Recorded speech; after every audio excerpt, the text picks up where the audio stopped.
What to do with one 45-foot, 8-ton whale dead on arrival on the beach near Florence. Whoa, you got it right.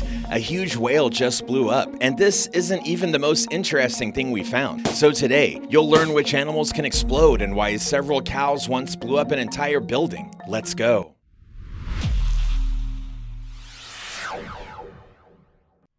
In old newspapers sometimes, you can find amazing things. Let's open the Los Angeles Herald from February 1st, 1910. On page 16, you read the headline. Wait, what? A duck exploded and a man lost his eye? Yeah, so this sounds like complete nonsense, but such an event really happened. When Mr. Perkins tried to lift a perfectly ordinary at first sight duck, it quacked and exploded. Literally, several hundreds of pieces scattered all over the yard, and one of them hit a poor man in the eye. Later, it turned out this duck had eaten the yeast. It began to inflate from the inside, and boom, you won't even see it in the movies. And the insurance company is unlikely to believe it. What if I told you that 90 cows can blow up an entire building? Yes, literally. Don't believe it? Well, that's understandable, because they aren't even ducks, and it's unlikely that anyone would sell cows explosives, even on the black market. Okay, now I'll show you one thing, and you'll get rid of any doubts instantly. Oh, got it. Whoa, whoa, whoa.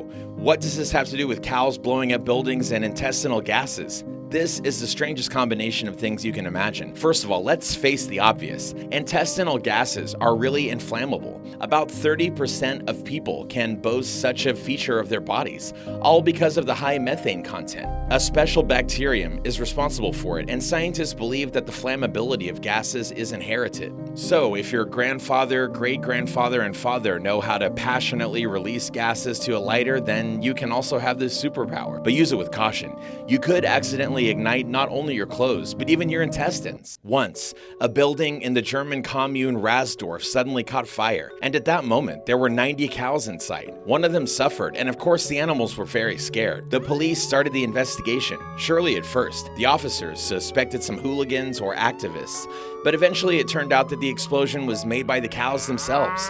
Not on purpose, of course. Because of the burps and flatulence of cows, a high level of methane was formed in the stable.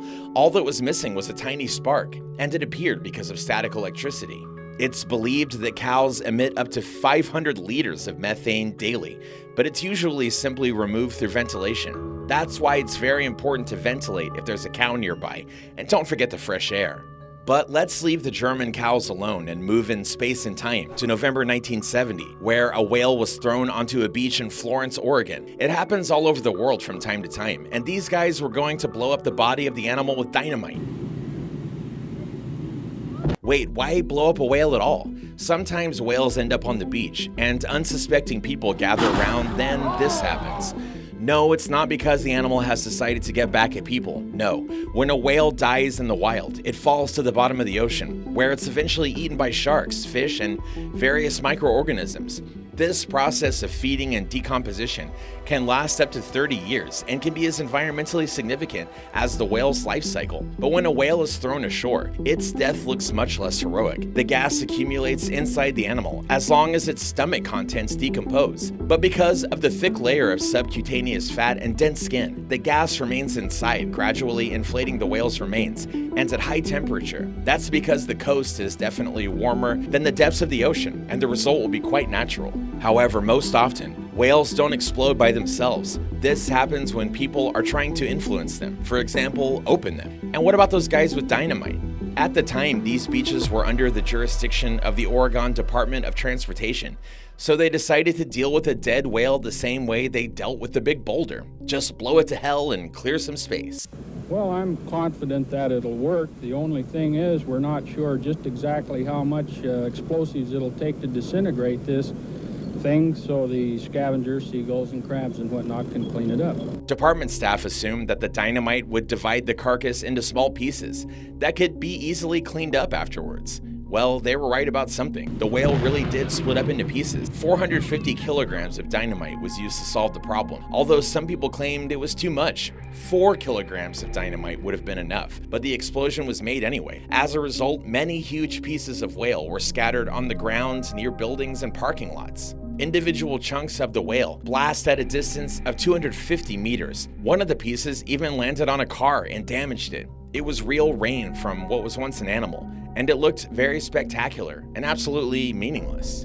It took a lot of time and effort to remove the consequences of the explosion, and it's no wonder that they normally bury dead whales. By the way, today there are even jokes about whale explosion.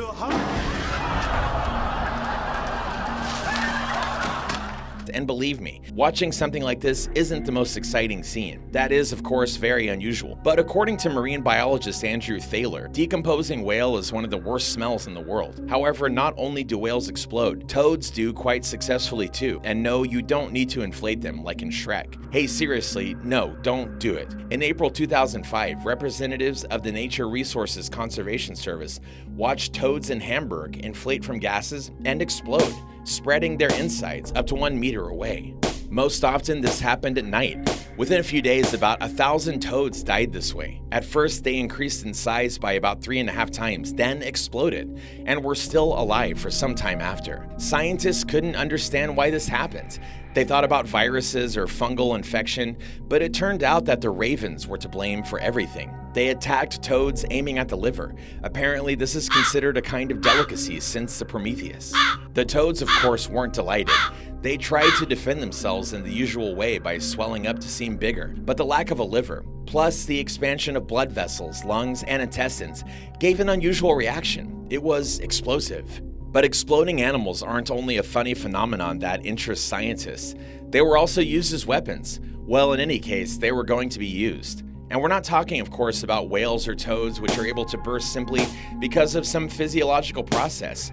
Exploding rats, or bomb rats, are weapons developed by the British Special Operations executives during the Second World War. It was simple. They planned to stuff rats' bodies with explosives, then throw them into the boiler room of the enemy. It was assumed that the employee who discovered the rat would throw it into the fire, which would lead to an explosion. You could probably agree that there's something brilliant about it. But as often happens with good ideas, it was never realized. The leak of information led to the fact that the bombs got into the hands of the enemy. Not a single rat has ever been detonated, perhaps for the best. However, this wasn't the only example of explosive animals. At the time, in the United States, the use of bats carrying small incendiary devices was seriously discussed. At the same time, the Soviet Union developed so-called anti-tank dogs. I think you already guessed how they acted. Other attempts included training dolphins. They had to detect and destroy enemy ships, of course, at the cost of their own lives. You know, all this is really very sad, but at the same time, people were willing to do anything to win the war.